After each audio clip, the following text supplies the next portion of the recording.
On va stresser ça, on va se poser des questions. Donc je demandais à maman comment est-ce qu'elle a appris le fait que je voulais partir en bateau. Alors, la réaction, sur le coup, peut-être un peu surprise, mais parce qu'elle n'avait pas une grande expérience, on va dire, de navigation. Donc, mais enfin, elle partait pas toute seule non plus. Elle partait avec quelqu'un qui était censé avoir un peu de, un peu de, comment on appelle ça, d'expérience. Voilà. Et puis, bon, comme elle était déjà partie en Guadeloupe là depuis presque 2 ans, enfin 18 mois au moins. Alors le fait qu'elle parte de la maison me gênait pas puisqu'elle était quand même déjà partie. Après, bon, j'allais pas, j'ai toujours fait confiance dans mes filles. Voilà, elle était autonome financièrement, donc je vois pas en quoi j'aurais pu m'y opposer. Bon, voilà, donc. Tu m'as raconté une anecdote rigolote par rapport à un locataire que tu avais dans nos chambres, parce que tu louais des chambres à des étudiants. Et quand tu lui as annoncé que je partais en bateau, il a répondu quelque chose. Oui, alors c'était à l'époque où aussi la jeune sœur de Camille partait faire la route de Saint-Jacques à pied, alors qu'elle avait juste 20 ans, toute seule. Et pratiquement en même temps, Camille est partie de Bretagne pour préparer son bateau, et que ce jeune homme elle m'a dit, mais comment vous laissez partir vos enfants? Mais jamais ma mère n'aurait accepté ça. Et je lui ai répondu, on ne fait pas ses enfants pour soi. Donc voilà. Pour toi, c'était normal de nous laisser partir. Voilà, pour moi c'était normal. De toute façon, je ne vois pas dans quel cadre j'aurais pu m'y opposer. Tu aurais pu faire une pression émotionnelle. Mais bon, il a dit. J'aurais pu faire une pression émotionnelle, mais bon, comme c'était pas mon cas, c'était pas. Moi, personnellement, j'avais un petit peu souffert de ça étant jeune, parce que on avait une maison au bord de la mer et que quand on n'y allait pas, notre père nous faisait une pression en disant ah oui, mais j'ai acheté une maison pour vous et vous venez pas, et voilà. Ah super, donc du coup, toi, t'as pas voulu reproduire. Donc moi, j'ai pas voulu. D'ailleurs, je ne vous ai jamais empêché.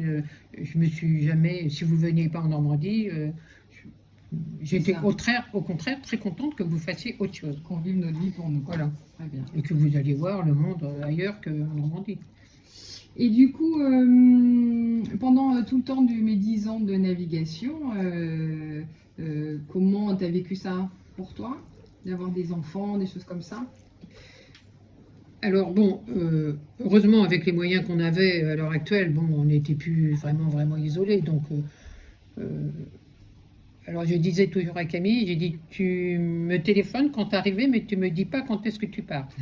Donc j'avais pas de notion de temps exactement. Donc un jour, elle arriva en me disant, ah ça y est, j'ai traversé, je suis à tel endroit, voilà. Donc je me tracassais pas parce que je ne savais pas dans le temps combien de temps, voilà. Et d'avoir tes petits-enfants à bord et les grossesses à bord, t'en pensais quoi? Alors, je sais que pour Maloé, quand elle est repartie avec Maloé, qui avait 6 semaines à peu près. C'est ça, voilà. 1 mois et demi. Et j'étais un petit peu surprise quand même. Et je me souviens, je t'ai fait cette réflexion, mais tu es sûr que tu vas pouvoir la nourrir parce que bon, t'as quand même pas une poitrine énorme. Donc, je me suis dit, mais est-ce qu'elle a du lait suffisamment pour nourrir un enfant? Et tu m'avais fait cette réflexion, très judicieuse d'ailleurs, mais maman, si elle salit ses couches, c'est que elle a mangé. Donc, elle est partie avec son bébé en me disant, elle salit ses couches, donc par conséquent... Donc toi, ta préoccupation, c'était alimentaire, pas des problèmes d'hygiène ou de maladie? Non, pas de problème d'hygiène, parce que... Non, non, là, j'ai jamais pensé à ça. Tu n'as pas eu peur des maladies? Non, non, de toute façon, au contraire, sur un bateau, tu as moins de risques d'avoir des maladies que... Okay. Dans la mesure où il a été nourri au sein, ouais. Qu'est-ce que tu veux qu'elle mange d'autre? Hein? Okay. Non, ça m'a jamais tracassé. Après, pour Andrea, bon, comme tu étais avec Filippo et que, bon, il était censé être un homme responsable. Ouais, bah médecin. Voilà, donc là, je me suis jamais inquiétée. Je me suis jamais inquiétée. Voilà. Okay. Voilà, bon. Et donc, pour ces 10 ans après... Non, mais comme tu nous envoyais régulièrement les récits de tes voyages, donc Non, j'ai jamais été inquiète. J'avoue, je n'ai jamais été inquiète. D'accord, t'as jamais eu peur pour moi, Jamais. pour nous. Bon, bah c'est bien. Enfin, j'en ai pas le souvenir. Ouais, ouais, ouais. Mais je suis pas d'un tempérament non plus super inquiète, quoi. Ouais. Quelque chose que tu veux partager, que tu veux dire en plus par rapport à des parents qui ont des enfants qui voudraient faire comme nous, partir avec leurs enfants. Qu'est-ce que tu leur dirais à des grands-parents?